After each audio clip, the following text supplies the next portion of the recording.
कोई इंडस्ट्री अपने कॉम्पिटिटर से इस बात पे पिछड़ सकती है कि उसका वास्तु उसकी तुलना में खराब था? सिर्फ पिछड़ ही नहीं सकती, वो इंडस्ट्री फेल हो सकती है।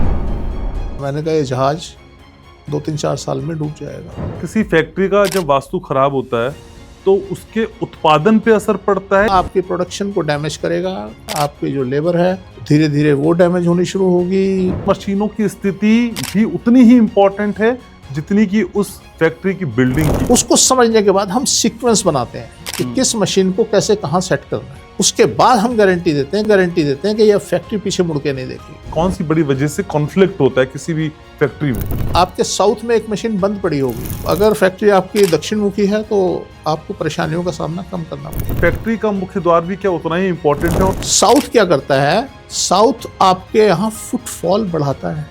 आपके यहाँ आपके क्लाइंटेज बहुत है, पैसे की कमी नहीं, बैंक आपके पीछे घूमेंगे। बिना लोन के फैक्ट्री चलाना मूर्खता है। दुनिया में कोई ऐसी इंडस्ट्री नहीं है जिसपे लोन नहीं है। तो मूर्ख हैं वो लोग जो कहते हैं जी साउथ फेसिंग से लोन आपका चढ़ जाता है। यस, चढ़ाओ ना कर जा, यस चढ़ाओ ना कर जा। लोन मिल जाए और लोन अप्रूव हो जाए, इसके लिए क्या कर ले? आप नॉर्थ फेसिंग में रहिए, वास्तु कंप्लाइन हाउस में रहिए, लोन अप्लाई कीजिए, डेफिनेटली पास होगा। प्रोडक्ट के हिसाब से क्या फैक्ट्री का वास्तु? तो जो ओनर इसको लेगा उसकी डेथ हो जाएगी। कहता है 4 की हो चुकी, 5वां में हूँ। सर, फैक्ट्री में मंदिर होना कैसे देखते हैं आप इसको? घर में तो मंदिर हमारे ऊपर इफेक्ट करेगा, हमारी फैक्ट्री में इतना इफेक्ट नहीं करेगा। क्या एक ही फैक्ट्री में हम 2 प्रोडक्ट बना सकते हैं? इतना सारा जितना सामान है, मेकअप का सामान है, आपका ऑयल है, सब कुछ आप नॉर्थ में रखिए। कौन सी दिशा में एकदम ठीक रखूं जिससे समाज में मेरा मान सम्मान बना रहे? अगर आपने नेम फेम पाना है तो आप कोशिश करें कि आप साउथ ईस्ट को यूज करें। आपके अकाउंट में सेंध लगेगी, आपका पासवर्ड हैक होगा और आपके अकाउंट से पैसे निकल जाएंगे। नहाते नहाते बाथरूम में फिसल गए तो पता चला बैकबोन डैमेज हो गई, गाड़ी निकाली, एक्सीडेंट हो गया, कुछ नहीं हुआ तो स्विच में आग लग गई। ये क्या वास्तु खराब होने की निशानी? एक आइटम खराब आपने रख दी अगर साउथ में तो सबको ले बैठे। जिस घर के अंदर साउथ में आपने अपने पूर्वजों की, मरे हुए व्यक्तियों की फोटो लगा दी, वहां पितृदोष का होना तो लाजमी है। हमें बचना है साउथ से। मैं बार बार कहता हूं, साउथ को खाली कर दो, साउथ को खाली कर दो।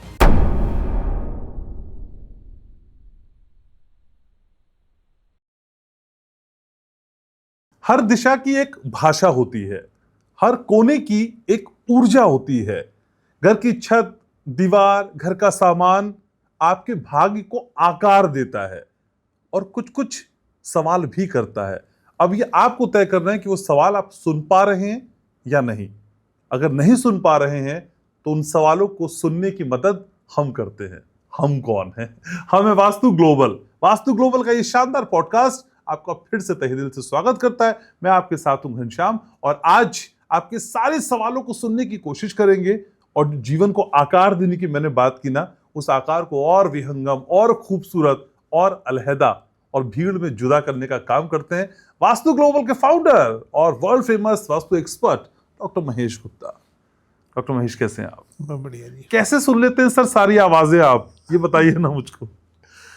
बस सर, कोई कर्ण पिशाचनी तो नहीं बताती आपको कान में? अगर आपको कोई कर्ण पिशाचनी बताती है तो सर मुझे भी बताती है। हर आदमी का अपने एक प्रोफेशन के लिए एक्सपर्टाइज होना बड़ा जरूरी है। जैसे आप हैं, जैसे कोई और हैं, कोई डॉक्टर हैं, कोई भी हैं, अगर वो अपने प्रोफेशन में निपुण नहीं है तो सर वो उसके साथ न्याय नहीं कर रहे। तो इसलिए मेरी कोशिश रहती है कि मैं अपने प्रोफेशन के साथ न्याय करूं, कम से कम अपने साथ न्याय करूं और मैं इन सब चीज़ों को सुनूं। कोई जिनविन सेट नहीं किया आपने? नहीं सर, नहीं। अच्छा, वो नहीं कर पाए हैं? नहीं, वो नहीं कर पाए, उसमें हम फेल हो गए। ठीक है, लेकिन सर कई सारे लोग ये चाहते थे भाई आज हम इंडस्ट्री पे बात करें, फैक्ट्री पे बात करें, व्यवसाय पे बात करें। और पहला सवाल जो मेरे जहन में आता है अगर मैं इसकी बात करता हूं तो क्या कोई उद्योगपति या कोई इंडस्ट्री अपने कॉम्पिटिटर से इस बात पे पिछड़ सकती है कि उसका वास्तु उसकी तुलना में खराब था? सर, मैंने जैसे बताया वास्तु सब कुछ है, सब कुछ। सिर्फ पिछड़ ही नहीं सकती, वो इंडस्ट्री फेल हो सकती है। तो बड़े सारे हमारे सामने ऐसे प्रमाण मिलते हैं। हम बहुत फैक्ट्रियों में जाते हैं और मैंने शायद 2019 में मैंने एक विज़िट की थी और मैं उनको बोल आया था, मैंने कहा जी ये आपका प्रोजेक्ट चलने वाला नहीं है। तो क्योंकि हम क्या करते हैं, हम पहले प्रोजेक्ट देखते हैं, उसके बाद हम अपनी फ़ीस वगैरह जो भी तय होनी होती है बाद में होती है। तो मैंने उनको बोला था, मैंने कहा जी नहीं चलेगा नहीं। तो कहते चलिए ठीक है जी, बताते हैं क्या करना है। अल्टीमेटली उनका मेरे पास फ़ोन आता है जी 2022 में। अच्छा। कहते हैं गुप्ता जी मिलना है आपसे। मैंने कहा जी बताइए। मैंने उन्हें बोला था, मैंने कहा ये जहाज़ 2-3-4 साल में डूब जाएगा। तो कहते जी मिलना है। मैंने कहा बताएं। कहते जी जहाज़ डूबने लग रहा है। मैंने कहा जी उस टाइम मेरे पास मौका था, मैं आपको सजेस्ट करता और हम आज बचे होते। आज मुझे नहीं लगता कि मैं आपकी कोई हेल्प कर पाऊँगा। अल्टीमेटली वो कंपनी रीसेल पे लग गई। NCLT में केस चला गया। ओके। और उनको उस कंपनी को औने पौने रेटों पे बेचना पड़ा। अच्छा। तो ऐसी स्थितियां आ जाती हैं, और वास्तु ठीक नहीं है तो आप कभी भी धाराशायी हो सकते हैं। होता क्या है, आपका समय ठीक था, आपकी सारी चीज़ें दुरुस्त थी, आप चले आ रहे हैं, आपको मौका मिला, एक आपको शिप मिल गया बड़ा, एक कॉर्पोरेट कंपनी आपने फॉर्म की और कंपनी बन गई और आप बढ़ाना शुरू कर दिया। आपने एक यूनिट, दूसरा यूनिट, तीसरा यूनिट, आप फैलते जा रहे हैं, विस्तार होते जा रहे हैं।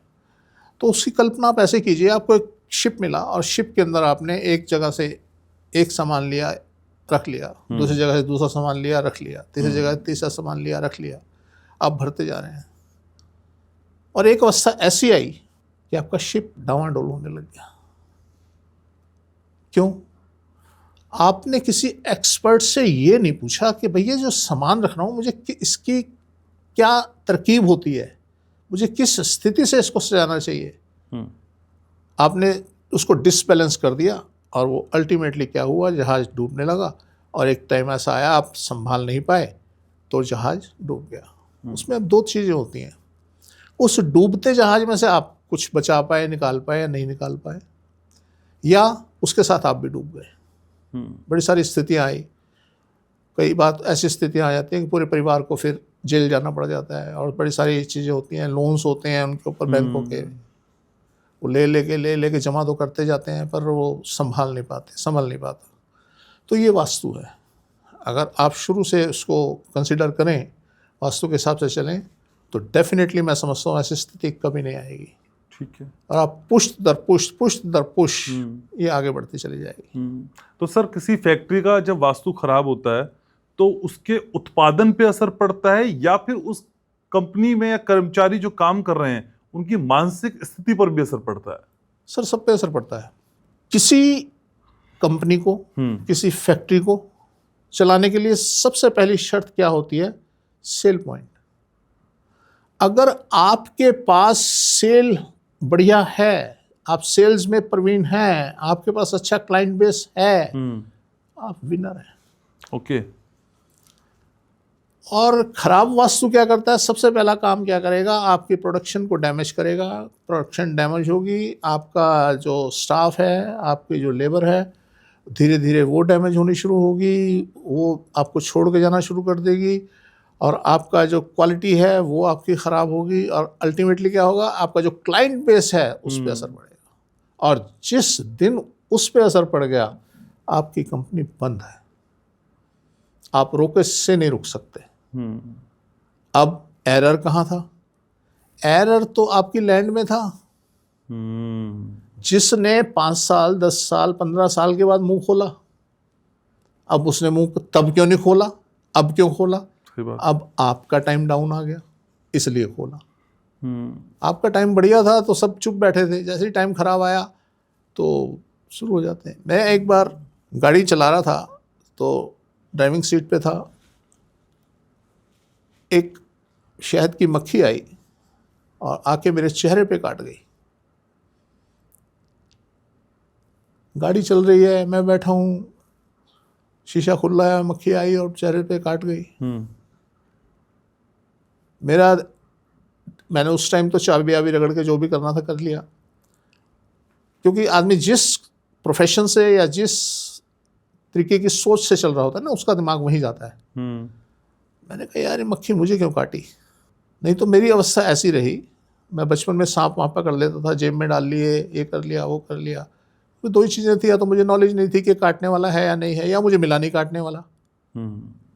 तो मैं इस तरीके से जानवरों से खेलता था और मुझे किसी ने कभी हार्म पहुँचाया नहीं। तो उस दिन मैं बड़ा विचलित हुआ कि मेरे मक्खी ने क्यों काटा। अब मक्खी ने काटा तो मैं अब उसको ढूंढा, वजह ढूंढी। उस दिन मेरा वो पर्टिकुलर डे मेरा ख़राब था, पर्टिकुलर डे ख़राब था, पर्टिकुलर टाइम जिस टाइम पे उसने काटा वो भी ख़राब था। तो अल्टीमेटली मैं आपको एक कहना ये चाहता था कि जब हमारा समय डाउन होता है, हमारी एनर्जी डाउन होती है, तो हमारे आसपास की सारी चीज़ें, सारी दूषित प्रणालियाँ सिर उठा लेती हैं और हम डैमेज होना शुरू हो जाते हैं। तो कॉर्पोरेट के अंदर एक इस चीज़ का फ़ायदा होता है कि मालिक एक नहीं होता, कई मालिक होते हैं। चलिए उसका नहीं तो उसका भाग्य, उसका नहीं तो उसका भाग्य, तो ऐसी स्थिति होती है। तो इसलिए वो थोड़ा लंबा चल जाता है। और जब सबके, जैसे आपका ये था विजय माल्या था, तो इसका जब वक्त आया, ख़राब वक्त आया, तो ये नहीं संभाल पाया और इसने क्या किया, वही जहाज़ डूब रहा था, इसने कहा इसमें से कुछ समेटो और निकल लो। तो फिर ऐसी स्थिति आ जाती है और आग के पास लास्ट में इसके सिवा कोई चारा नहीं रहता कि आप उसमें से कुछ समेटें, गठरी बांधें और कूद जाएं। तो ऐसी स्थितियां पैदा हो जाती हैं। ठीक है, लेकिन सर किसी फैक्ट्री में जो मशीनें लगाते हैं, उन मशीनों की स्थिति भी उतनी ही इम्पोर्टेंट है जितनी कि उस फैक्ट्री की बिल्डिंग की, इमारत की। और भारी मशीनें कहाँ रखें सर? देखिए सर, मैं हमेशा आपको बोलता हूँ कि वास्तु के 4 आयाम होते हैं जी। लैंड, स्ट्रक्चर, इंटरनल सेटिंग और सराउंडिंग। चारों के ऊपर डिपेंड करती हैं। अभी नाइजीरिया से एक कॉल आई थी, तो उन्होंने, एक बहुत बड़ी इंडस्ट्री है उनकी, स्टील प्लांट है, तो उन्होंने बोला जी ये इसका नक्शे, क्योंकि मैं उनके रेजिडेंशियल करता रहता हूँ, कि इसके प्लान भेज देते हैं आपको, आप देख लीजिए। अच्छा। तो हम इंडस्ट्रियल को बिना फिजिकल विजिट के नहीं कर सकते। उसमें बहुत सारी चीज़ें होती है, जैसे मैंने आपको बताया, लैंड, स्ट्रक्चर, इंटरनल सेटिंग और सराउंडिंग। जो इंटरनल सेटिंग होती है, जब हम इंटरनल सेटिंग हमें चाहिए किसी फैक्ट्री की, हमने करनी है, तो हमें एक एक मशीन को समझना पड़ता है, ये काम कैसे करती है, इसका फंक्शन क्या है, किस तरीके से ये और चीज़ों को इफेक्ट करती है। तो उसको समझने के बाद हम सीक्वेंस बनाते हैं कि किस मशीन को कैसे कहाँ सेट करना है। उसके बाद हम गारंटी देते हैं कि यह फैक्ट्री पीछे मुड़ के नहीं देखेगी। तो इसलिए हमें उस सेटिंग को, मशीनों की सेटिंग को बड़ा ध्यान रखना पड़ता है, उसके हिसाब से उसकी सेटिंग करनी पड़ती है। और इस सबसे डिफ़िकल्ट काम अगर इंडस्ट्री में है वो ये है। ओह, ठीक है सर। अपने पॉडकास्ट में हम अपने व्यूअर्स के भी सवाल शामिल करते हैं, तो इसी विषय से जुड़ा राहुल का सवाल है। प्रीत विहार से मैसेज है राहुल का। राहुल कह रहे हैं कि मेरी फैक्ट्री में बार बार मशीनें ख़राब होती हैं, और मशीनें ख़राब नहीं होती हैं तो कुछ कुछ तकनीकी समस्याएं आ जाती हैं। एस्ट्रोलॉजर्स को दिखाया तो उन्होंने कहा भाई तुम्हारा शनि खराब है। सर से पूछेगा मैं कैसे इससे बाहर निकल पाऊं। राहुल नाम है जी। राहुल जी, आप अपने यहाँ देखिए, आपके साउथ में एक मशीन बंद पड़ी होगी और काफ़ी टाइम से पड़ी है। आप उस मशीन को बेच दीजिए, हटा दीजिए, वो सब मशीनों को डैमेज कर रही है। जब तक वो जगह पे खाली नहीं होगी वो मशीन, तब तक आपका ये उपचार नहीं होगा। तो यही एक ऐसी चीज़ है जो हम आपको इस तरीके से बता सकते हैं शो में। अदरवाइज तो उसको देखना बड़ा मस्ट होता है कि ऐसी स्थिति क्यों है। बाकी एक ये वजह जरूर हो सकती है, तो आप देखें और उसको दुरुस्त करें। ठीक है सर, अक्सर देखा गया है कि कई बार इंडस्ट्री में, फैक्ट्री में कर्मचारियों के बहुत झगड़े होते हैं, मतलब स्टाफ वर्सेस कर्मचारी, मैनेजमेंट वर्सेस कर्मचारी, ये बहुत चलता है। एक बार सॉर्ट आउट होता है, फिर दोबारा हो जाता है, तिबारा हो जाता है। और कई वास्तु एक्सपर्ट इस स्थिति को कहते हैं कि भाई उस फैक्ट्री में शायद टॉयलेट की जो दिशा है वो एक बड़ी वजह है। आपको क्या लगता है सर, कौन सी बड़ी वजह से कॉन्फ्लिक्ट होता है किसी भी फैक्ट्री में? देखिए सर, ये टॉयलेट को इतना हुआ बना दिया ना कि जी टॉयलेट की दिशा, टॉयलेट खराब, टॉयलेट टॉयलेट टॉयलेट टॉयलेट के पीछे पड़ गए। ये तो फेवरेट टॉपिक है ना सर वास्तु एक्सपर्ट्स का। हाँ सर, मैंने एक फैक्ट्री लगाई, तो शायद इससे व्यूअर्स समझ पाए जी कि दोष कहाँ था। फैक्ट्री लगाई और काम बड़ी स्पीड से चला, बड़ा बढ़िया काम चला और बड़ा फेमस हुआ मैं। मतलब मैं एक ब्रांड बन गया कि लोग ये कहते थे जी किससे काम कराया जी, महेश गुप्ता से। मेरा फर्नीचर की फैक्ट्री थी, तो लोग एक आपस में बड़ा आश्चर्य करते थे कि जी महेश गुप्ता से, वो तो बड़ा कॉस्टली है। तो ऐसे ही एक पोजीशन थी मेरे फर्नीचर की, और बड़ा हाई लेवल का फर्नीचर मैं बनाया करता था। तो सर क्या हुआ, हमने एक जब काम बढ़ा, तो काम बढ़ने के बाद हमने बराबर वाला एक प्लॉट था, उस प्लॉट को भी हमने ऐड कर लिया। जब उस प्लॉट को हमने ऐड किया, तो ऐड करने के बाद धीरे धीरे परेशानियां बढ़नी शुरू हो गई, काम डाउन जाना शुरू हो गया। हालांकि वो प्लॉट जो था ईस्ट में था हमारे, तो बढ़िया प्लॉट था, समझ आई कि यार जोड़ लेना चाहिए। हमने उस प्लॉट को जोड़ना था, और धीरे धीरे काम मंदा होने लगा, और मेरे हिप में एक एक्सीडेंट हुआ, और हिप में मेरी चोट लगी और मैं बेड पे आ गया। तो काफ़ी टाइम ना बेड पे रहा। लेबर को तो हम, स्टाफ को हम उनकी सैलरी रोक नहीं सकते, कुछ नहीं कर सकते, उनको दे रहे थे। एक दिन मेरे पास मेरा सुपरवाइज़र आया, मुझे बोलता है जी वो हमारे यहाँ ना यूनियन बन गई है, और सब लोग जो है अब बोल रहे हैं जी या तो हमारी सैलरी बढ़ेगी, और या हम जो है यहाँ ताला लगा देंगे। तो मैंने मदर को बोला, मैंने कहा जी मुझे ज़रा गाड़ी तक लेके चलो। मैं गया, गाड़ी में बैठा मैंने, और मैंने जाके सारा सामान फर्नीचर का जो बना हुआ नहीं बना हुआ, वहाँ बीच में हमारे ओपन एरिया था, उसमें मैंने रखा और उसमें आग लगा दी। मैंने कहा आज से फैक्ट्री बंद, सबके हिसाब किताब 10-15 दिन में सबको मिल जाएंगे, और भैया अपना अपना रास्ता नापो। अब ये इतना बड़ा एपिसोड क्यों हुआ? जो मैंने वो ज़मीन ली थी, जो मैंने साथ में प्लॉट जोड़ा था, मुझे नहीं मालूम था कि उसके साउथ के अंदर उन्होंने सेप्टिक टैंक बना रखा है। तो टॉयलेट का दोष तो कंसिडर हम नहीं करते। आप टॉयलेट जहां मर्जी बना लीजिए फैक्ट्री के अंदर, कोई ऐसा बहुत विशेष दोष नहीं होता। क्यों नहीं होता? फैक्ट्री की लैंड छोटी मोटी लैंड नहीं होती, एकड़ों में लैंड होती है। अभी हम 173 एकड़ की जगह एक जगह देखने जा रहे हैं, तो इतनी बड़ी फैक्ट्री है, स्टील प्लांट है। तो उसके अंदर अगर एक जगह पे टॉयलेट बना भी दिया, तो उसमें इतनी बड़ी जगह को कैसे वो टॉयलेट हम पहुंचाएगा ना। तो वो ऐसा नहीं होता, लोग टॉयलेट के पीछे पड़े रहते हैं। तो अल्टीमेटली मुझे वो फैक्ट्री बंद करनी पड़ी, और मैंने फिर वो उस जगह के अंदर भी हमारे झगड़े हुए। शायद मैंने भी बताया था एक पिछले पॉडकास्ट में कि मेरे ऊपर केस कर दिए गए, और मेरी जगह को ही कैप्चर किया गया, उस पर कब्जा किया गया, और मेरे ऊपर केस किए गए जी। तो वो एपिसोड उसी जगह का था कि वहाँ पे इस जगह की हमें परेशानियों का सामना करना पड़ा। तो ऐसी स्थिति नहीं है कि हम फैक्ट्री में सिर्फ और सिर्फ टॉयलेट की वजह से कुछ हो जाए, ऐसा कुछ नहीं होता। तो अगर फैक्ट्री आपकी दक्षिण मुखी है, तो आपको परेशानियों का सामना कम करना पड़ेगा। लेकिन सर, हम घर के मुख्य द्वार की कई बार बात करते हैं, लेकिन फैक्ट्री का मुख्य द्वार भी क्या उतना ही इम्पोर्टेंट है? और इसकी खासियत है कि ये ऑर्डर्स की स्पीड बढ़ा दे, प्रोडक्शन की स्पीड बढ़ा दे, कैश फ्लो बढ़ा दे। सर द्वार कहीं का भी इम्पोर्टेंट है। अच्छा, आपको फैक्ट्री में क्या चाहिए?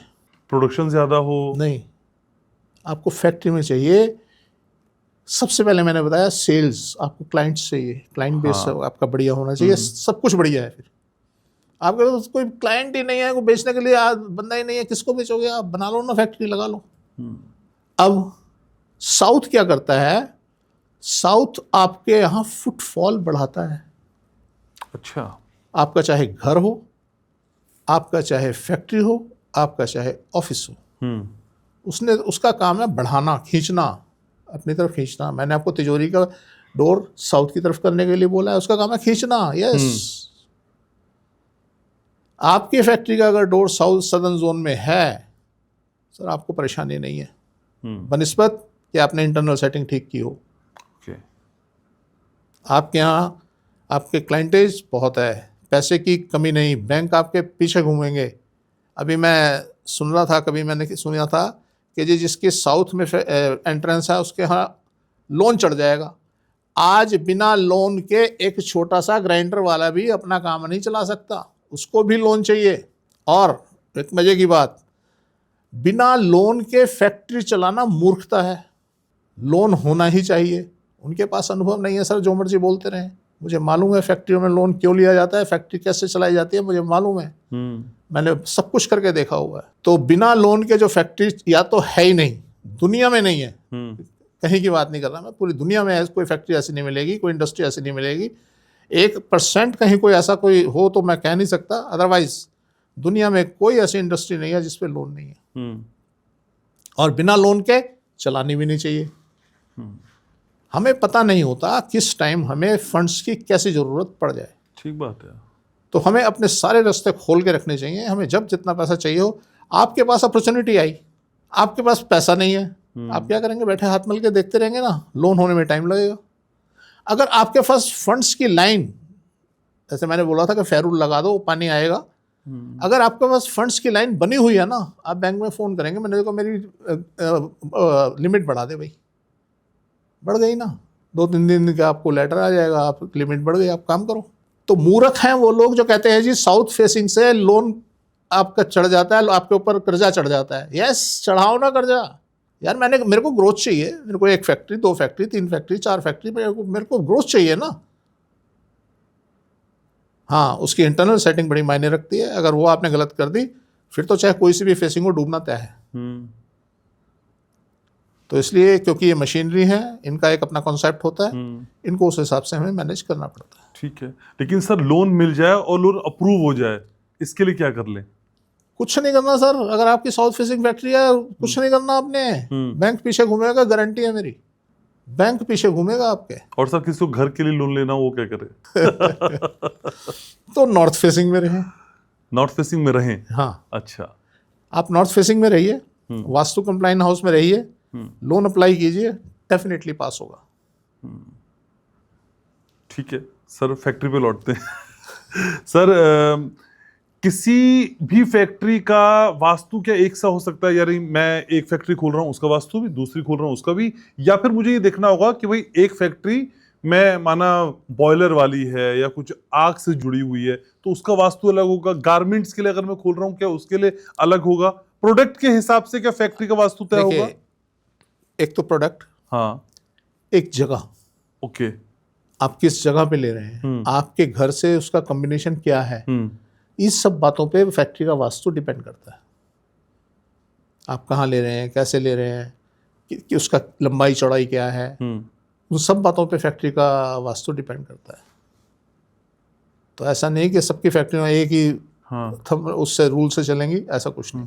प्रोडक्ट मायने रखता है सर? बिल्कुल बिल्कुल सर, 100%। वो ऑफिस में भी, वो हर जगह पे मायने रखता है कि आपका प्रोफेशन क्या है, आप करना क्या चाहते हैं। आपका ऑफिस है तो आपका प्रोफेशन क्या है, उस हिसाब से सेटिंग होगी। आप एडवोकेट हैं, डिफरेंट सेटिंग है। आप डॉक्टर है, डिफरेंट सेटिंग है, उस हिसाब से सेटिंग होगी। लेकिन सर मैंने देखा है कई फैक्ट्रीज में मंदिर का कॉन्सेप्ट भी होता है। सर फैक्ट्री में मंदिर होना कैसे देखते हैं आप इसको? सर मैंने जो देखा है ना, ये मंदिर और टॉयलेट, ये कोई खास महत्व फैक्ट्रियों में रखते नहीं। बड़ी बड़ी फैक्ट्रियाँ होती हैं सर, उसमें कहाँ है छोटी सी चीज़ जो है आपको करेगी, क्योंकि ये इतना दिमाग में घुसा दिया है मंदिर टॉयलेट करके ना, तो लोग हमसे भी पूछते हैं मंदिर कहाँ बनाए, मंदिर कहाँ बनाए। आपको मैं 2-3 चीज़ें बताता हूँ। साउथ एक्स में एक बहुत बड़ी दुकान है। अच्छा, दुकान क्या, रेस्टोरेंट है। सर आपको सीट नहीं मिलेगी बैठने के लिए, आप वेटिंग आपको लगानी पड़ेगी, और 4 मंजिल के ऊपर उन्होंने सीटिंग अरेंजमेंट किया हुआ है। उनका मंदिर साउथ में बना हुआ है। अच्छा, बहुत बड़ी गणेश जी की मूर्ति लगाई हुई है, वहीं पूजा होती है और अपना रोज सुबह माला चढ़ती है, सब साउथ में होती है।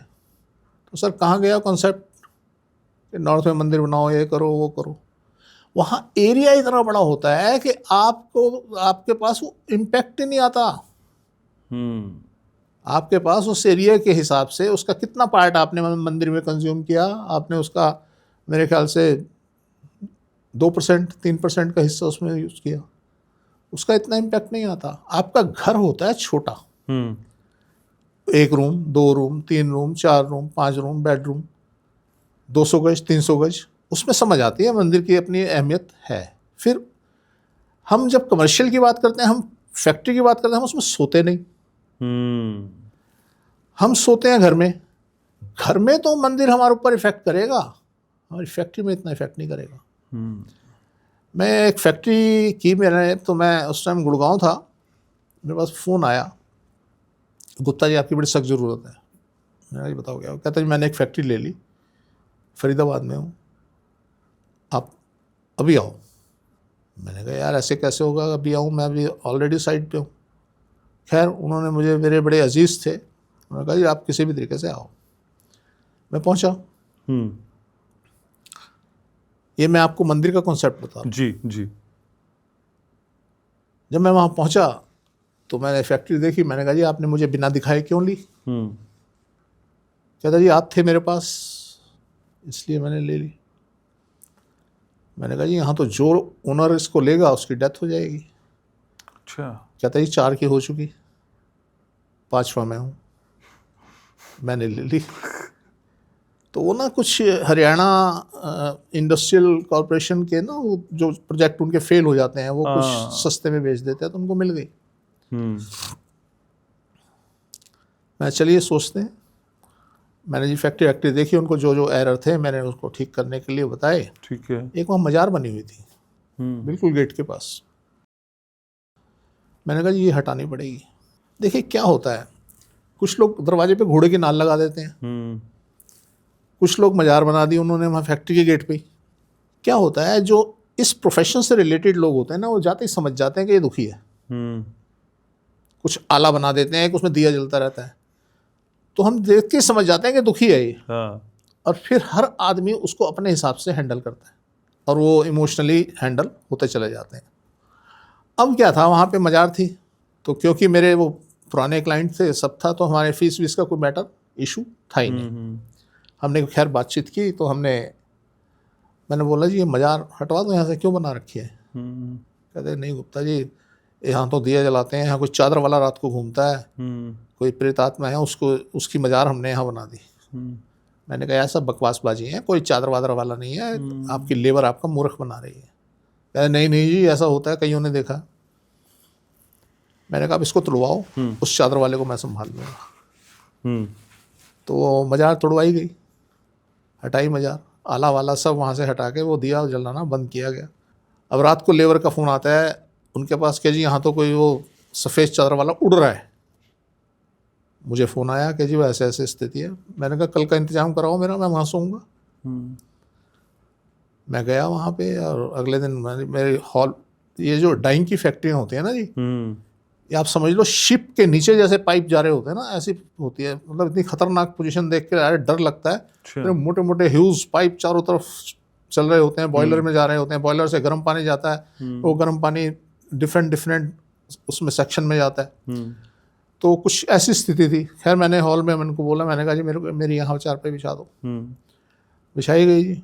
सारी रात जागा रहा मैं और कोई मेरे पास चादर वाला नहीं है। मैंने उसको भी बिठा लिया, मैंने कहा तुम यहाँ बैठ जाओ, जिनको दिखाई देता है। मैंने कहा जब आए ना मुझे बताना। तो सर कोई चादर वाला नहीं आया। तो हम नाहक इन चीज़ों के पीछे पड़ जाते हैं जी, मंदिर कहाँ हो, हम यहाँ पे वो बना दें, उसकी मजार बना दें। ज़रा सी दिक्कत हुई हम इतने इमोशनल हैं, हम मंदिर की तरफ, मस्जिद की तरफ, मजार की तरफ मुड़ जाते हैं। यार तुम देखो तो सही परेशानी है कहाँ। तो इसलिए सर अगर आपका वास्तु ठीक है, आप भूल जाइए सब चीज़ें। मंदिर बनाइए नहीं बनाइए, क्या करना है क्या नहीं करना है, आप सब भूल जाइए, अपने काम पे फोकस करो ना यार। मंदिर काम करता है घरों में। सही बात है। आपके फैक्ट्रियों में, आपके कमर्शियल्स में मंदिर की इतनी कोई अहमियत नहीं होती, क्योंकि आप वहाँ सोते नहीं हो। हम जब घर में सोते हैं तो एनर्जी वहाँ फिर इफेक्ट करती है। ठीक बात है। और कोई कंफ्यूजन हो तो फ्राइडे 8 बजे वास्तु ग्लोबल देख लें। जी जी। तो सर आज फैक्ट्री की बात हो रही है, इंडस्ट्री की बात हो रही है, तो क्या सर एक ही कैंपस में 2 अलग अलग प्रोडक्ट बनाने वाली फैक्ट्रियां हम स्टैब्लिश कर सकते हैं, या एक ही फैक्ट्री में हम 2 प्रोडक्ट बना सकते हैं? आप 10 बनाओ ना सर, उससे कोई फर्क नहीं पड़ता। हर प्रोडक्ट का अपना कॉन्सेप्ट है। आप बात कर रहे हैं बिल्डिंग की, क्या हम एक बिल्डिंग में 2 प्रोडक्ट बना सकते हैं, 3 बना सकते हैं? यस बना सकते हैं। तो सर उनके एनर्जीज का टकराव नहीं होगा? एक तरफ मैं फूड बना लूं, एक तरफ में स्टील बना लूं, ठीक है, तो सर दोनों आपस में क्लैश नहीं करेंगे? उनका वास्तु आपस में तो अलग अलग होगा। नहीं, वास्तु अलग होगा, वास्तु अलग कर दिया जाएगा, उसमें सेक्शन बन जाते हैं ना। अच्छा, आपने एक सेक्शन फूड का बना दिया, एक सेक्शन किसी और चीज का बना दिया, आजकल सब चीज़ों के अंदर बड़े सारे परिवर्तन आ गए हैं। आजकल फूड के अंदर अगर आपको चाहिए वहाँ आग नहीं जलानी है आपने। आपने अगर दाल बनानी है तो दाल के अंदर आपने आग वाला चूल्हा नहीं है आपके पास। आपका एक बॉयलर लगा हुआ है, उस बॉयलर से स्टीम आ रही है और स्टीम आपके चूल्हे में, आपके पतीले के नीचे वो सिस्टम बना हुआ होता है, उसमें वो स्टीम आई और स्टीम ने आके उसको गर्म किया। आपकी दाल, आपकी सब्जी जलेगी नहीं ना, मतलब ही नहीं जलने का, क्योंकि जो उसकी पकाई हो रही है वो स्टीम से हो रही है। तो इसलिए सारे सिस्टम बदल गए हैं कि आज हम कहें जी आग वाली है, उसको साउथ ईस्ट में ले जाओ और ये करो, कुछ नहीं सर, कहीं आग वाग कुछ है ही नहीं, पूरे प्रोजेक्ट में आग नहीं है। हाँ, वहाँ हम ये देखते हैं कि जमाने वाली चीज़ कौन सी है। जैसे मान लीजिए ढोकला बनना है तो डिफरेंट चीज़ है, वो उसको एक प्लेस चाहिए जहाँ पे वो परफेक्टली काम कर सके। तो हमने कई ऐसे फूड प्रोजेक्ट किए हैं जिनके अंदर सेटिंग की है और आज बढ़िया सक्सेसफुली चल रहे हैं। ठीक है सर, हमारे पॉडकास्ट की खासियत है हमारे व्यूवर्स और उनके सवाल। और सर पता नहीं आपको पता है नहीं पता, नेशनली के साथ साथ और नेशन वाइज तो आपकी प्रसिद्धि बढ़ी है, इंटरनेशनली फैन फॉलोइंग आपकी ज़बरदस्त हो गई है। सिडनी ऑस्ट्रेलिया से मेरे पास एक मैसेज है आपके लिए, पाकिज़ा लिख रही हैं, कह रही हैं कि सर लंबे मजबूत बाल और अच्छी त्वचा के लिए ब्यूटी वास्तु टिप्स बताइए। सर ये भी बताते हैं? सर सब कुछ वास्तु पे डिपेंड करता है। अच्छा जी। तो सर मैं तो जब ये शामिल कर रहा था तो मुझे लगा मैं करूं भी या ना करूं, गलत जगह तो सवाल नहीं आ गया है। तो मैंने कहा पूछ के देखते हैं सर। त्वचा, बाल ये सब बता रहे हैं वास्तु के जरिए, क्या करें सर? तो बड़ा इंटरेस्टिंग है। सबसे पहले तो जी अपना सारा जितना सामान है, मेकअप का सामान है, आपका ऑयल है, सब कुछ आप नॉर्थ में रखिए। और आप साउथ वेस्ट का बाथरूम यूज मत कीजिए। तो अपने से नॉर्थ में आपने मेकअप का सामान रखना है, आपकी त्वचा ठीक रहेगी, बढ़िया रहेगी। और कोशिश कीजिए आपका नॉर्थ ओपन रहे तो आपके पोबारा, आपकी त्वचा अपने आप ही बढ़िया हो जाएगी, कुछ मेकअप वेकअप करने की जरूरत नहीं पड़ेगी। और साउथ वेस्ट का जो टॉयलेट है, आपका जो वॉशरूम है, बाथरूम है, वो पेनफुल हो सकता है, उसकी वजह से आपके बाल झड़ सकते हैं, आपके बाल खराब हो सकते हैं और बालों में दिक्कत आ सकती है। और पानी भी एक अपने आप में फैक्टर है कि अगर आपका पानी खराब है तो ये चीज़ें, आपकी स्किन प्रॉब्लम भी और सारी प्रॉब्लम्स आपको डेवलप हो सकती हैं। तो आपको इन सब पे ध्यान देना चाहिए। सर ये पुरुष और महिला दोनों के लिए एप्लीकेबल है? दोनों के लिए सर। क्योंकि पुरुषों के पास मेकअप का सामान कम ही होता है। जो भी है, जो थोड़ा बहुत अगर यूज करते हैं तो नॉर्थ में रखिए अपने से। हर चीज़ एक्टिव रहेगी, हर चीज़ एक्टिव रहेगी। कई बार मैंने ऐसा नोटिस किया है कि डेट एक्सपायरी हो गई और हम यूज़ कर रहे हैं पर हम फिट है। तो ऐसी स्थिति में जो एक्सपायर होने के बाद भी प्रोडक्ट जो है काम करता है। ठीक है। अब कई दर्शक सर हमारे फॉर्मेट पे अपना सवाल भेजने लगे, नाम भी लिख रहे हैं, जगह भी लिख रहे हैं, तो ये बहुत अच्छी बात है। इसके लिए अप्रिशिएट मैं करता हूँ कि रेगुलरली हमको फॉलो भी कर रहे हैं और हम जो कहते हैं उसे मान भी रहे हैं। इसी फेरिस्त में नाम जुड़ रहा है सर रामबीर राणा का, मोहाली पंजाब से। कह रहे हैं सर कौन सी दिशा में एकदम ठीक रखूं जिससे समाज में मेरा मान सम्मान बना रहे या फिर और बढ़ जाए? देखो, सारी दिशाएं ठीक होनी चाहिए। अगर आप चाहते हैं कि आप सोशली जो है जंप लें या इम्प्रूवमेंट हो, सारी दिशाएं ठीक होनी चाहिए, कोई कटी पट्टी नहीं होनी चाहिए। आप किसी एक दिशा के सहारे ऊपर नहीं उठ सकते। हाँ, नॉर्थ आपको बहुत कुछ दे सकता है, पर अगर साउथ आपका डैमेज है, वो दिया कराया सब बेकार हो जाएगा। तो इसलिए आपकी सारी दिशाएं बढ़िया होनी चाहिए। और आप कोशिश करें, अगर आपने नेम फेम पाना है तो आप कोशिश करें कि आप साउथ ईस्ट को यूज़ करें। साउथ ईस्ट में अगर एंट्रेंस करते हैं या आपके रूम की एंट्रेंस साउथ ईस्ट में हो जाए तो डेफिनेटली इसमें आपको हेल्प मिलेगी। सर लास्ट पॉडकास्ट में आपने बैंक वाली बात बोली थी, अगर बैंक की दिशा ये होगी तो बैंक में डाका पड़ जाएगा। सर लोग घबरा गए। एक सवाल आया सर नवल किशोर सिंह का, कह रहे हैं कि सर बैंक प्रॉपर नॉर्थ में हो या नॉर्थ ईस्ट या नॉर्थ वेस्ट में भी चलेगा? सर डरा दिया आपने। नहीं सर, ऐसा होता है बैंक में डाके की हम कैसे बात करते हैं? डाके आजकल वो पोजीशन तो रही नहीं कि नकाब पोश आएंगे, गनमैन आएंगे और आके आपको गन पॉइंट के ऊपर छीन के ले जाएंगे। नहीं सर, कुछ नहीं करना। आपके अकाउंट में सेंध लगेगी, आपका पासवर्ड हैक होगा और आपके अकाउंट से पैसे निकल जाएंगे। आप इसे ओटीपी पूछ के आपका खाली कर देंगे। तो सर बैंक डकैती का मतलब वो आज वो नहीं रहा कि एक बड़ी सी वैन आई, उसमें 5-7-10 लोग भरे हुए नकाब पोश हैं, अंदर गए और नहीं सर, तो कुछ भी हो सकता है। खैर, बैंक जो आपका जो है नॉर्थ से लेके ईस्ट तक कहीं भी हो सकता है, नॉर्थ वेस्ट में नहीं होना चाहिए। तो नॉर्थ से ईस्ट तक कहीं भी आपका बैंक होगा, आपके लिए फलदायी होगा और आपको इम्प्रूवमेंट मिलेगी, आपका ग्राफ जो है, मनी ग्राफ जो है वो बढ़ेगा।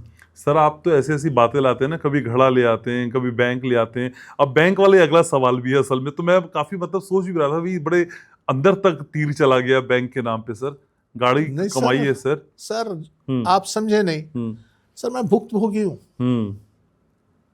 ये जो चीजें मेरे अंदर रस्सी बसी हुई थी ना जी, ये वो निकल के बाहर आ रही है। ठीक है सर। पद्मावती जी का मैसेज है, पद्मावती योगी पूरा नाम इनका है। कह रहे हैं कि मेरे घर की उत्तर दिशा में कोई बैंक नहीं है। फिर बैंक का ही सवाल आ गया सर। मेरा मकान शहर की उत्तर दिशा में है, इसलिए सभी बैंक दक्षिण दिशा में ही पड़ते हैं। अब मैं क्या करूं? देखिए जी, है तो गलत। हाँ, कि अगर दक्षिण में आपका बैंक है, गलत है। आप ये कर सकते हैं, अपने बैंक की एक फोटो खींच के लाएं, बैंक की बिल्डिंग की, और लाके उत्तर में लगा दें। अच्छा, तो आप ये कर सकते हैं, इससे आपको रिलीफ मिलेगा। हो सकता है आप हादसों से बच जाएं। और अपना जितना चेकबुक है, अपनी पासबुक है, वो सामान अपना नॉर्थ में रखें। सर वैसे बैंक की दिशा चूज करना हमारे हाथ में होता नहीं है ना। हम कई बार तो ये देखते हैं कि मेरे घर के पास कौन सा बैंक है। सर मैं आपको जो अगर कोई सोल्यूशन बताता हूँ, मैं पहले यूज करता हूँ तब बताता हूँ। ऐसा कुछ नहीं है सर। नहीं सर, फर्स्ट कन्वीनियंट देखते हैं ना हम कि मेरे घर के नजदीक कौन सा बैंक है। दिशा तो बाद में, अभी सोचने लगे सर, आपने जब से डरा दिया लोगों को, सोचने लगे लोग। नहीं सर, सोचना चाहिए। हाँ, सोचना चाहिए सर। देखिए, मेरे साथ आज तक कोई ऐसा हादसा नहीं हुआ कि मेरे बैंक से 1 रुपया भी गया हो। अच्छा। पर मेरे पास क्लाइंट, मेरे नियर डियर ऐसे लोग हैं जिनके अकाउंट साफ हो गए जब मैंने उनसे बात की कि तुम्हारा बैंक यहाँ था। यस, तो इसलिए मेरे पास सर अनुभव है। मैं उसके बेस पे बात करता हूँ, मैं ऐसे हवा में बातें नहीं करता। तो आप करें ना, ऐसा करें, आप अपने चेकबुक, अपना बैंक का जितना भी मटेरियल है नॉर्थ में रखें। ठीक है सर। ममता बोमनिया का मैसेज है सर। कह रही है कि रसोई ऊपर की मंजिल पर है, ठीक है सर, कोई दिक्कत तो नहीं? रसोई ऊपर की मंजिल पे, खुद कहाँ है? खुद नीचे सर, तभी बोला है ना। सवाल इतना ही था, हाल मैं अंदाजा लगा रहा हूँ कि खुद नीचे ही होंगी, तभी बोला है कि ये रसोई ऊपर की मंजिल पर है। छोटी जगह हो तो क्या पता कमरे नीचे हो, रसोई ऊपर हो। नहीं, अगर रसोई ऊपर है और उसके ऊपर कोई सोने की जगह है तो आप वहां सो जाएं। रसोई हमेशा नीचे होनी चाहिए। अच्छा। हाँ, ऊपर गलत है। रसोई बिखरी रहेगी, बीमारियां बढ़ सकती हैं, रसोई का खाना ठीक नहीं बनेगा, रसोई में खाना जलने की नौबत आ जाएगी, ऐसी स्थिति हो सकती है। तो रसोई नीचे हो तो बेहतर है, और अगर रसोई के ऊपर कोई जगह है तो आप वहां सो जाएं। ठीक है सर। कई व्यूवर्स एक सवाल जानना चाह रहे थे, मैंने सबके नाम नहीं लिए, बस सवाल ले लिया है। तो वो कई व्यूवर्स जानना चाहते हैं सर, जो आकस्मिक घटनाएं हमारे जीवन में होती हैं, जैसे नहाते नहाते बाथरूम में फिसल गए तो पता चला बैकबोन डैमेज हो गई, गाड़ी निकाली, एक्सीडेंट हो गया, कुछ नहीं हुआ तो स्विच में आग लग गई, या प्रेशर कुकर फट गया, या एसी ब्लास्ट कर गया, या फ्रिज ब्लास्ट कर गया। सर ये क्या वास्तु खराब होने की निशानी? बहुत बड़ा रोल इसमें वास्तु का होता है। अच्छा।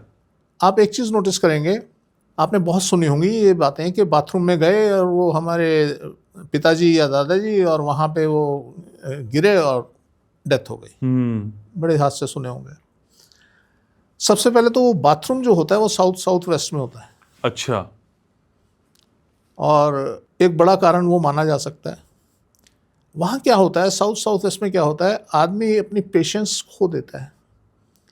जब टॉयलेट में गया, पेशेंस खो देता है। साउथ वेस्ट में जैसा हम बोलते हैं कि एनर्जी की जो डेंसिटी होती है वो हाई होती है, और जो एनर्जी होती है वो कम होती है। उसका घनत्व, प्रेशर ज़्यादा होता है, और उसकी जो एनर्जी होती है वो कम होती है जी।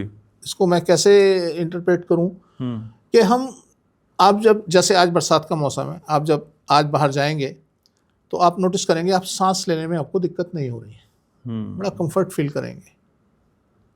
और जब आप बरसात ना हो और पोल्यूशन बहुत फैला हो तो आप वहाँ कंफर्ट फील नहीं करते, आपको लंबे लंबे सांस लेने पड़ते हैं। सही बात है।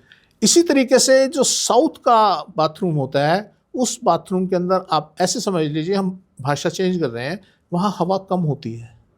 और नॉर्थ ईस्ट के बाथरूम के अंदर, ईस्ट के बाथरूम में वहाँ एनर्जी बहुत होती है, हवा बहुत होती है। अच्छा। वहाँ पे हादसे होने के चांसेस कम हो जाते हैं बनिस्बत साउथ वेस्ट के बाथरूम के। तो इसलिए एक ये रीज़न भी हो सकता है कि आप अगर साउथ के बाथरूम में हैं तो वहाँ आपके साथ हादसा हो जाए और आपकी उम्र ज़्यादा हो। जनरली आप नोटिस करेंगे अपने अपने घरों में कि आपके जितने छोटे मोटे हादसे हो रहे हैं वो सारे बाथरूम में हो रहे हैं, निकलते हुए फिसल गए, गिर गए, ये सब साउथ वेस्ट के बाथरूम कराते हैं। वहाँ हमारा दिमाग काबू में नहीं रहता। अब गाड़ी, अगर आप गाड़ी के एक्सीडेंट हो रहे हैं, कुछ हो रहे हैं, आप नोटिस करो ना सर, साउथ में खड़ी है गाड़ी। अगर आपकी गाड़ी साउथ में खड़ी है तो मेंटेनेंस और एक्सीडेंट लाजमी है। आपसे साउथ में, अगर आपसे साउथ में आपकी गाड़ी खड़ी है तो आप 99% से पीड़ित जरूर होंगे। आपके घर की किचन अगर साउथ वेस्ट में है, कुकर का फटना, सिलेंडर का फटना, आग लगना, ये सारी स्थितियां तो नॉर्मल हैं, ये होंगी ही। हम जाते ही पूछते हैं कि हाँ ऐसा हुआ, हाँ जी हुआ। हम पूछते हैं दीमक लगी, हाँ जी लगी। तो सर ये चीज़ें तो मतलब लाजमी है। अब कई जगह इलेक्ट्रॉनिक खराब होना शुरू हो जाता है घर में जी, सारे इलेक्ट्रॉनिक खराब हो रहे हैं और एक ही टाइम पे हो रहे हैं, क्यों हो रहा है? हाँ। क्या होता है, हमारा एक इलेक्ट्रॉनिक खराब होता है, हमने ठीक कराने के लिए उसको थैले में रखा कि इसको ले आके ठीक कराना है, हमने रखा और उसको रख दिया साउथ में, यार कल जाएंगे, बस उसने काम कर दिया। अब वो सारे अपने साथियों को कहता है तुम भी मेरे साथ चलो, और सब बोल जाते हैं। एक आइटम खराब आपने रख दी अगर साउथ में तो सबको ले बैठेगी। तो इसलिए हमें बचना है साउथ से। मैं बार बार कहता हूँ साउथ को खाली कर दो, साउथ को खाली कर दो। तो जो लोग सामान भरवाते हैं ना जी साउथ में, उन्होंने दुनिया का बेड़ा गर्क कर दिया। मैं एक घर की बात नहीं कर रहा, दुनिया का। हम रोज ठीक करवाते हैं, वो खराब करा रहे हैं, हम ठीक करा रहे हैं, वो खराब करवा रहे हैं, हम ठीक करा रहे हैं। हमें यही काम रह गया है सर। क्योंकि लोग जब हमारी बातें सुनते हैं वो कहते हैं गुप्ता जी हमारे साथ ऐसा ही हो रहा है। कहते हैं जब आप कोई बात करते हो हमें तो ऐसा लगता है आप हमारी बात कर रहे हो, और वो बुलाते हैं हमें। ठीक है। तो अपने साउथ से बचिए, उसको खाली रखिए। सर एस्ट्रोलॉजर्स कई बार इन दिनों सोशल मीडिया में पितृदोष को दूर करने का उपाय भी बताते हैं कि पितृदोष का यही उपाय करिए तो इससे आप मुक्ति पाएंगे। लेकिन वास्तुशास्त्र में पितृदोष के निवारण की कोई उपाय है? देखिए जी, एस्ट्रोलॉजी में पितृदोष कैसे ठीक होता है, मुझे तो इसके बारे में इतनी नॉलेज नहीं, अनुभव नहीं, पढ़ा जरूर है। उसमें होता है, हमारी कुंडली में बताया जाता है कि जब ग्रह यहाँ बैठे हों तो पितृदोष होता है। वास्तुशास्त्र में माना जाता है पितृदोष? पहले तो ये पूछ लूं सर, आप मानते हैं कि पितृदोष जैसी कोई चीज होती है? ठीक है। जिस घर के अंदर साउथ में आपने अपने पूर्वजों की, मरे हुए व्यक्तियों की फोटो लगा दी, वहां पितृदोष का होना तो लाजमी है। आपने अपने आप इनवाइट कर लिया। पितृदोष क्या दोष होता है? पितृदोष ये होता है कि आपके जो पूर्वज थे वो मुक्ति नहीं पाई उन्होंने, वो छटपटा रहे हैं और वो आपको सुखी नहीं रहने देंगे, ये पितृदोष होता है।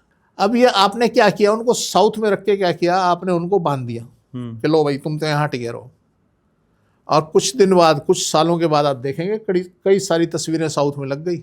साउथ की टेंडेंसी है चीज़ को बढ़ाना नेगेटिवली, क्योंकि वहाँ राहु का प्रभाव है, मंगल का प्रभाव है, तो नेगेटिवली उसकी ग्रोथ होती है। अब नेगेटिवली ग्रोथ होती है तो वो उसको बढ़ाएंगे, तस्वीरें बढ़ाएंगे। वहाँ एक तस्वीर लगाई, दूसरे की जगह बन गई, दूसरी लगाई, तीसरा बीमार पड़ गया। जिस नंबर वाइज जिसका नंबर है वहाँ तस्वीरें लगती रहेंगी। आपने क्या किया, जो मरे, जो पितृ योनि में गए, जो प्रेत योनि में गए, उनको बांध दिया, उनकी मुक्ति नहीं हुई। अब मुक्ति नहीं हुई तो क्या करेंगे, आपको तंग करेंगे, घूमते रहेंगे, क्योंकि आपसे अपेक्षा करते हैं वो, किसी और चीज़ से, किसी से, उन्हें पड़ोसी से क्या लेना देना भाई, उनके जो कुल के लोग हैं उन्हीं से तो अपेक्षा करेंगे। सही बात है। तो आपके आसपास घूमते रहेंगे। तो इसलिए ये पितृदोष वास्तु के अंदर होता है।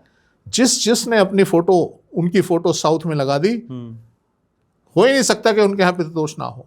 तो सर वास्तु में कैसे पता चलता है कि इस घर में पितृदोष है? ऐसी कौन कौन सी दिक्कतें होने लग जाती हैं? सर सबसे पहले तो मानसिक स्थिति वहाँ लोगों की बड़ी विचित्र सी हो जाती है।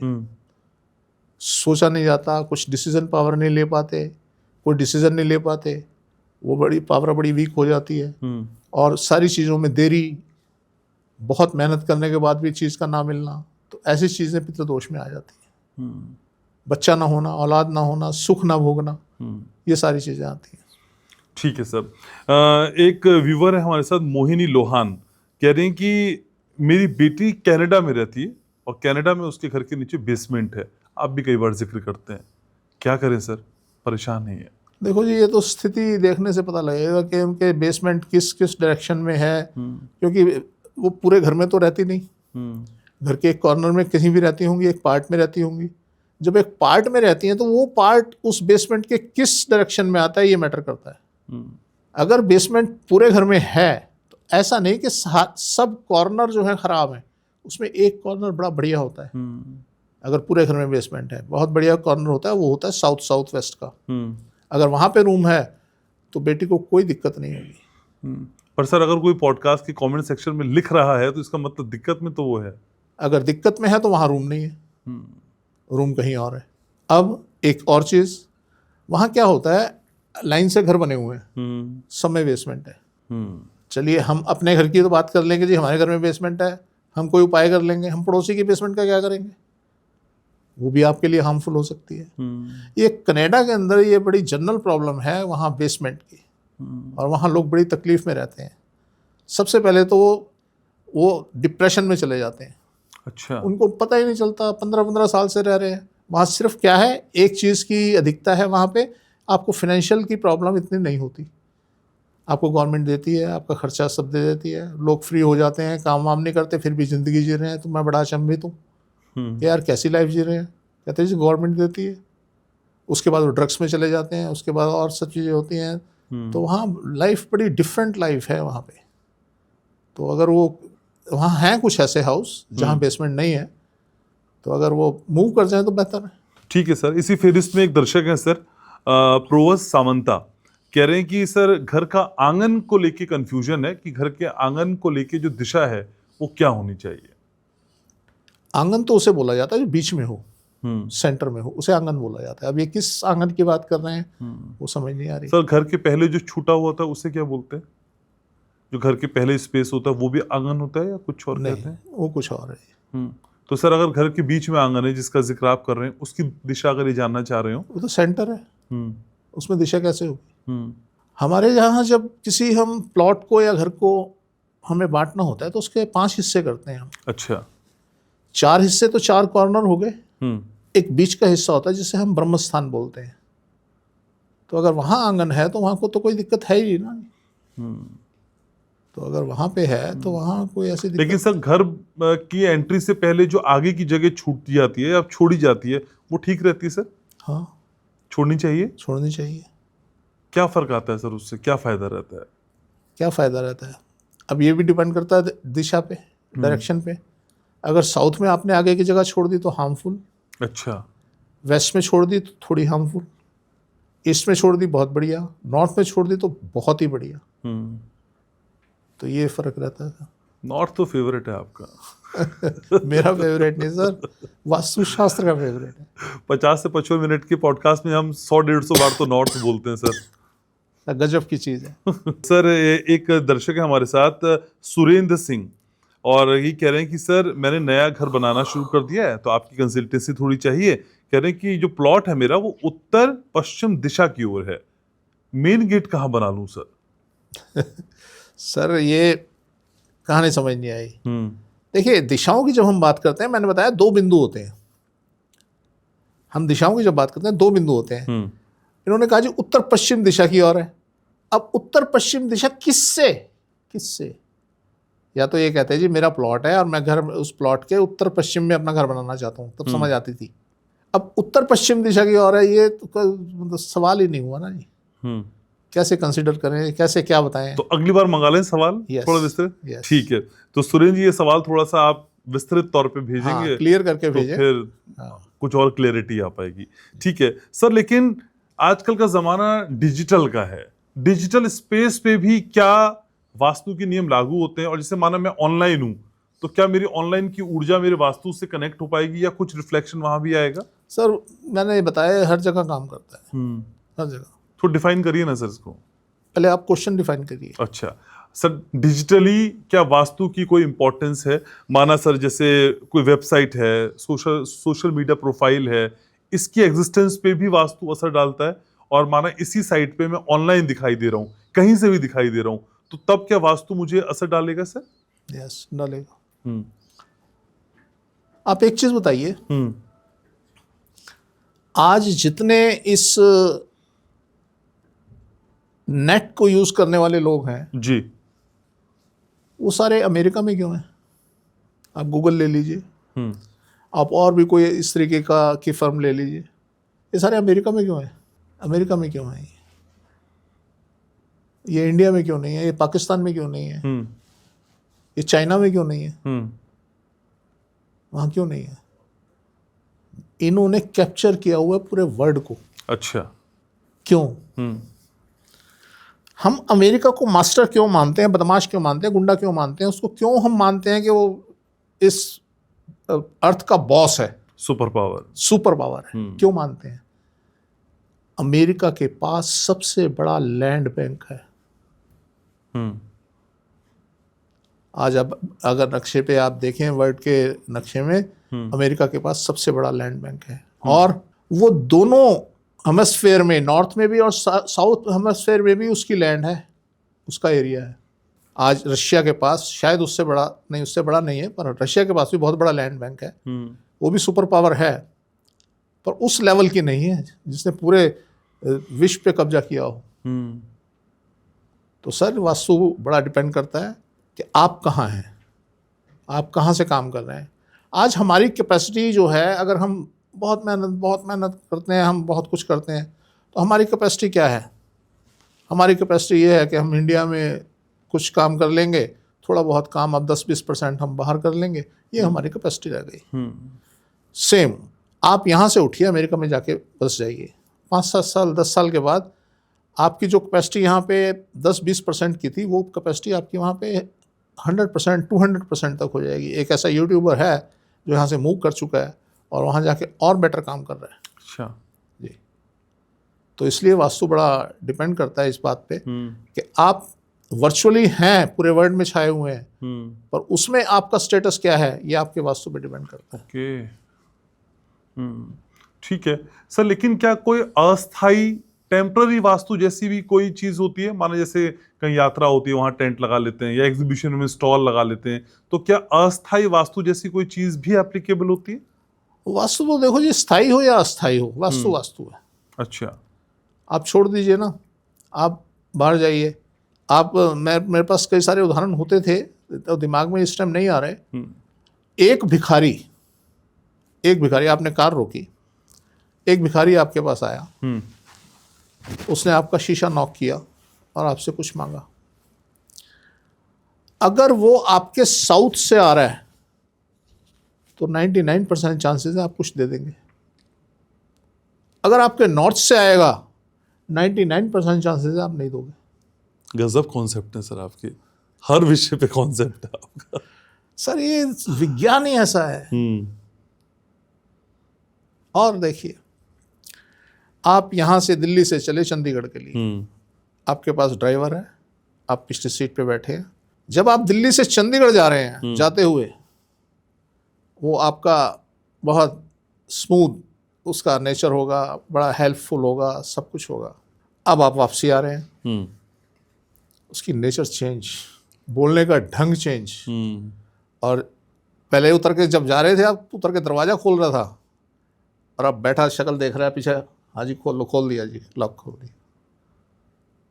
तो सर वास्तु तो, बिना वास्तु के तो जीवन ही नहीं है ना। आप जहाँ मर्जी जाइए, हवा में रहिए, पानी में रहिए, वास्तु है सर। ये काम करेगा, हर जगह काम करेगा। आप जहाँ में बैठे हैं तो वास्तु काम कर रहे हैं। आप रेस्टोरेंट में जाइए, आप जाके नॉर्दर्न सीट पे बैठ जाइए, वेटर आएगा, टाइम लगा के आएगा और आके आपसे ऑर्डर लेगा, चला जाएगा, भूल जाएगा। तो साउथ में बैठे हैं उनको सर्विस देने लग जाएगा।